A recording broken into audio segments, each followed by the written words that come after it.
Good morning, CIS scholars. How are you all? Hope you all are fine at your home. Today, I am going to discuss the textbook exercise. So, let's start our video.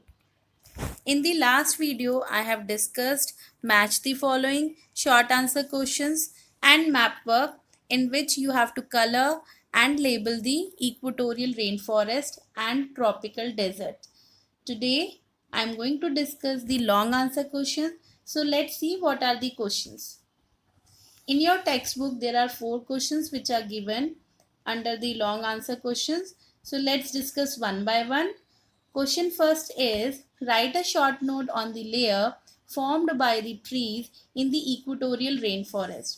Student, in my first video when I have discussed the equatorial rainforest, the climate and the plant life, I have discussed this. So the answer is there are 4 layers. So let's start from the bottom. First is forest floor. It is the closest layer to the ground. It is very dark because of no sunshine, due to which almost no plants grow in this area. This layer has decomposed leaves, fruits, seeds, branches, etc., which have fallen from the above layer. Second is understory layer. It is a dark and damp layer consisting mostly of ferns, shrubs, and shorter plants. This layer also receives little or less sunshine. Then the next layer is canopy layer. This is the primary layer of the forest and forms a roof over the other layers. The trees have oval leaves and form an umbrella shaped or canopy over the forest, which does not allow sunshine to reach the forest floor even in the daytime.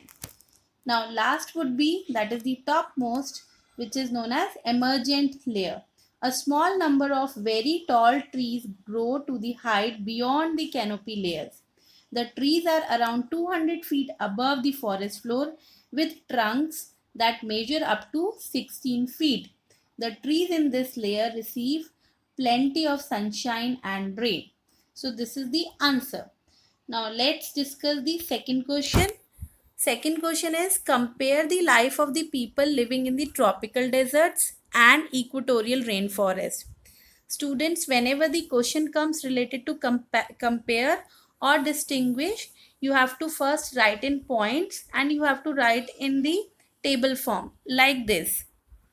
Here we have 2 columns. One is equatorial rainforest, other is tropical deserts, and then you will write one by one in points. First point is the equatorial rainforest gives shelter to many different tribes. Second point is the tribes speak different languages and are dependent on forest for food, shelter and medicine. Third is they gather fruits, berries, hunt fish and other small animals. And last is they also practice a primitive type of farming which is known as shifting cultivation. Next is tropical desert. How the life of the people who are living in tropical desert, they have different life with the equatorial rainforest.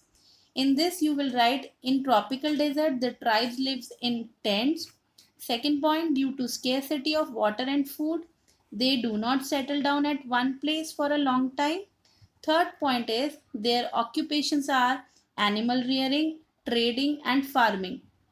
And last is you will give the example the Bedouin, those who live in Sahara Desert, and Bushmen who lives in Kalahari Desert. So this is all about the difference or comparison. Now next would be third question. What changes have been witnessed in the tropical desert in present times? Well, in the last video, I have discussed that what are the changes in nowadays. So the changes are the use of camel is gradually reducing and they are mostly used as tourist attraction for rides across the desert. Second point, in the present times, we use jeeps to carry goods for trade. Third is people mostly grows maize and millets in these places. And last is farming is practiced near river or in an area where there is water and where plants can easily grow This area is called oasis. So these are all the changes nowadays. Next question is, why are the equatorial rainforests being destroyed? And second, in this same question, what do you think would happen to the world if all the rainforests were destroyed? Now there are two questions. So first question is, why are the equatorial rainforests being destroyed? So the answer is, the equatorial rainforests are being destroyed because of the following reason. First is due to population growth. Due to population growth, the increase in population, the demand of making more houses will lead to clear the forest area. Second, forest land is also being cleared for agriculture and construction of railways, road and mining. And third is, forest fires is another reason for loss of forest cover. Now, in the same question, the other question is, what do you think would happen to the world if all the rainforests were destroyed?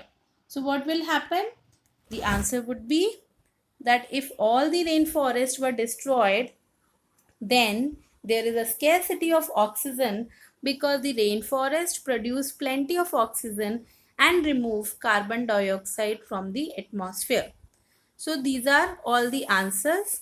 I hope that you will get a clear understanding what to write and how to write in your notebooks. Now next question is, let's observe. So look at this. There is one picture. This picture is given in your textbook, and based on this picture, three questions are being asked. So first is, the picture shows a small water body around which some date palm trees are growing. Now one hint is given, that small water body and some date palm trees. Now, what is the place? What is this place called? This is the question. Second is, where it is mostly found. And third is, how it is useful to people who move from one place to another. So the answer would be, this place is oasis, because we have studied that oasis is an area where there is a water and where plants can easily grow. And second, where it is mostly found, it is found in tropical desert. And third is, how it is useful to people who move from one place to another. So answer would be, this is a source of their survival because they do farming near this area. So as farming is being practiced near the area called oasis, thus it is useful to them. This is all about your textbook questions and your textbook exercises. Now what is your task is that what you have to do, you have to do part A, B and let's observe. These three things you have to do in your textbook only. Whereas part C, which is a short answer questions, part D, that is a long answer question, and map work, that you have to write in your notebook. And along with that, you have to write the hard words which I have mentioned in my notes. So you will write all the hard words in your notebook. So this is all about the third chapter. I hope that through all the videos you have clear understanding of this third chapter. By the time you complete your exercise, and in the next video I'm going to discuss about the workbook. So by the time you stay at home, stay safe and enjoy the video. Thank you.